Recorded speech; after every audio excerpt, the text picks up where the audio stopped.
Ya, terima kasih Anda masih bersama kami. Pemirsa, Anda bisa berpartisipasi melalui telepon interaktif. Nomornya nanti ada di layar kaca Anda. Kita lanjutkan perbincangan Pak Gede terkait gelar operasi kejahatan jalanan. Ini menjadi atensi langsung dari Kapolri terkait persiapan jelang Asian Games juga ya. Yang menjadi perhatian tentu saja tidak hanya di ibu kota, tapi juga di Sumatera Selatan, Banten, dan Jawa Barat. Ada 4 titik kabarnya. Lalu operasinya ini seperti apa yang dilakukan kepolisian? Yang dimaksud apanya nih? Gelar operasi kejahatan jalanan, operasinya seperti apa? Operasi ke titik-titik rawan, melakukan penjagaan atau melakukan razia di sejumlah titik rawan? Jadi gini, pelaksanaan operasi ini adalah sasarannya ya, sasaran operasi itu adalah kalau ini disebut kejahatan jalanan atau yang disebut dengan operasi cipta kondisi, itu sasaran adalah premanisme, kejahatan kekerasan, kejahatan pemberatan, termasuk juga pemerasan yang dilakukan di jalan-jalan. Nah, metode dari pelaksanaan operasi ini adalah penggelaran kekuatan kita, ya, di seluruh jajaran Polda Metro Jaya dengan pertama itu adalah mengantisipasi untuk tidak terjadinya tindak kejahatan jalanan ini. Yang kedua, kalau sudah terjadi, melakukan penyelidikan guna pengungkapan daripada kasus-kasus yang sudah terjadi.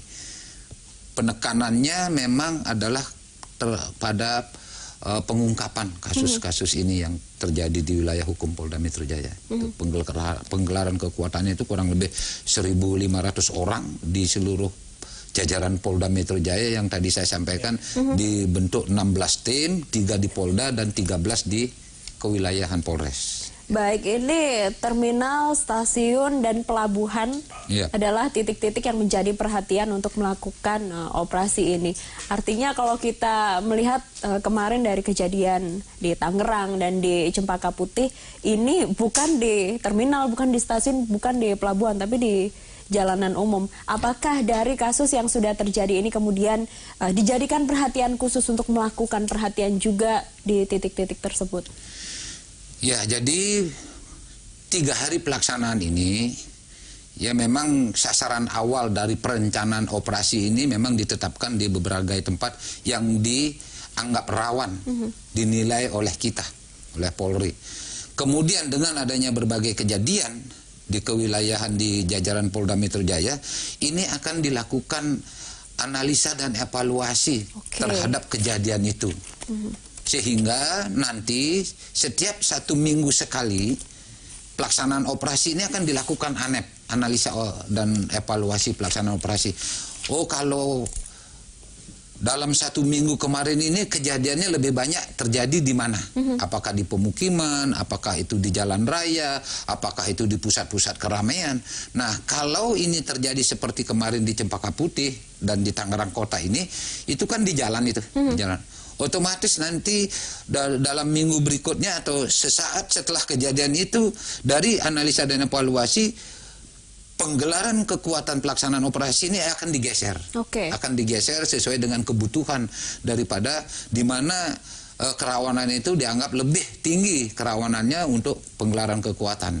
Seperti itu. Pak Gede, apa yang saat ini dilakukan oleh pihak kepolisian untuk mengembalikan keamanan ketertiban di jalan raya? Ini kalau saya naik ojek online agak was-was juga karena berkaca dari kasus Cempaka Putih yang dilakukan masih terang di siang hari, tapi ada kejahatan seperti itu. Langkah apa yang dilakukan?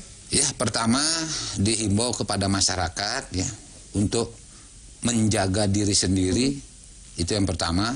Kemudian seperti yang disampaikan tadi, naik ojek online dengan membawa tas, ya dihimbau kepada masyarakat apabila seseorang mengendarai sepeda motor, apakah itu ojek atau dengan saudaranya dan sebagainya, membawa barang-barang berharga, apakah itu ditaruh di tas atau dipegang dan sebagainya, diupayakan tas itu jangan ditaruh di sangklok ya. Itu jangan di samping atau di belakang. Taruhlah di tengah-tengah, di antara pengemudi Gojek dengan kita duduk, sehingga pelaku kejahatan untuk mendapatkan kesempatan melakukan kejahatannya dengan merampas atau menjamret tas itu lebih sulit. Baik. Itu salah satunya.